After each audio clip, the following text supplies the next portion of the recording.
नमस्कार, मैं तरुण प्रताप सिंह और आप देख रहे हैं हिंदुस्तान की इलेक्शन स्पेशल सीरीज 22 का बाहुबली कौन।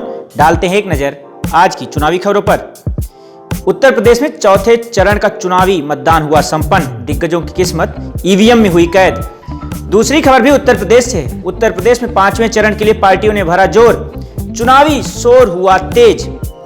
तीसरी खबर भी उत्तर प्रदेश से। उत्तर प्रदेश में आज प्रधानमंत्री नरेंद्र मोदी की चुनावी जनसभा हुई, विपक्षियों पर जमकर बरसे। आज की कवर स्टोरी में हम चर्चा करेंगे कि क्या वजह है कि अमित शाह और मायावती एक दूसरे की तारीफ कर रहे हैं और उत्तर प्रदेश की राजनीति का उस पर क्या प्रभाव पड़ सकता है। चौथी खबर भी उत्तर प्रदेश से। उत्तर प्रदेश के अमेठी में आज प्रियंका गांधी ने रोड शो किया, कांग्रेस प्रत्याशियों के लिए मांगा वोट। कुछ दिन पहले ही रायबरेली की जनता के लिए क्लिप जारी कर सोनिया गांधी ने भी मांगा था वोट। और पांचवी खबर मणिपुर से। मणिपुर में अमित शाह की चुनावी जनसभा के बाद घर घर जाकर किए प्रचार।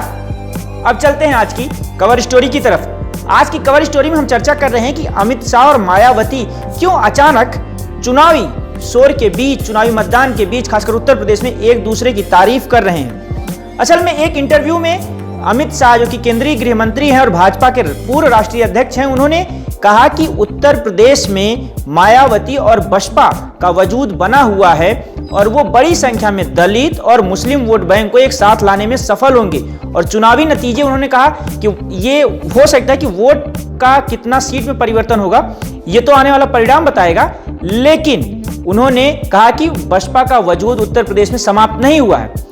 और फिर क्या था, आज मायावती मतदान करने पहुंची और उन्होंने अमित शाह को महान तक बता दिया। उन्होंने कहा कि उनकी महानता है कि वो अभी भी ये चीज समझ रहे हैं कि उत्तर प्रदेश में बसपा और मायावती का वोट बैंक बचा हुआ है और उनका विस्तार हो रहा है। उन्होंने कहा कि चुनावी परिणाम चौंकाने वाले होंगे। चुनावी शोरगुल के बीच, वो भी तब जब 4 चरणों के चुनाव आज संपन्न हो गए हैं, तब मायावती और अमित शाह एक दूसरे की तारीफ क्यों करने लगे हैं? क्या ये 10 मार्च के बाद किसी चुनावी संभावनाओं को जन्म दे रहे हैं या कुछ और ही बात हो रही है? असल में मामला, सबका कनेक्शन पंजाब से है। पंजाब में एक चुनावी गठबंधन अभी से देखने और उसकी चर्चा सुनाई पड़ रही है, खासकर चंडीगढ़ में। असल में शिरोमणि अकाली दल बसपा का गठबंधन था, लेकिन भाजपा उस पूरे गठबंधन से अलग थी। लेकिन चर्चा वहां इस बात की जोरों पर है कि बसपा, भाजपा, इसके अलावा कैप्टन अमरिंदर सिंह और शिरोमणि अकाली दल, अगर चुनावी नतीजे शिरोमणि अकाली दल के पक्ष में आते हैं, 40-50 सीटें में जीतने में कामयाब रहती है पार्टी, तो ये चारों मिलकर एक गठबंधन बना सकते हैं। यही वजह है कि दोनों नेता अचानक एक दूसरे की तारीफ करने लगे।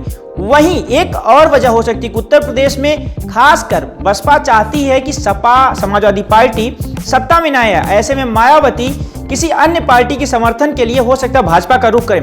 खैर, ये चुनावी परिणाम बताएंगे कि क्या भारतीय जनता पार्टी को किसी गठबंधन की या किसी साथी की जरूरत चुनाव परिणाम के बाद उत्तर प्रदेश में पड़ेगी भी या नहीं पड़ेगी। क्या बसपा उस हैसियत या उस स्थिति में रहेगी कि वो चुनावी गठबंधन करे या मायावती को किसी साथी की जरूरत पड़ेगी? ये चुनावी परिणाम जब 10 मार्च को आएंगे तब स्पष्ट हो जाएंगे। अब चलते हैं कल के सवाल की तरफ। कल हमने आपसे पूछा था कि 2019 के लोकसभा चुनाव में कांग्रेस को कितनी सीटें उत्तर प्रदेश में मिली थी।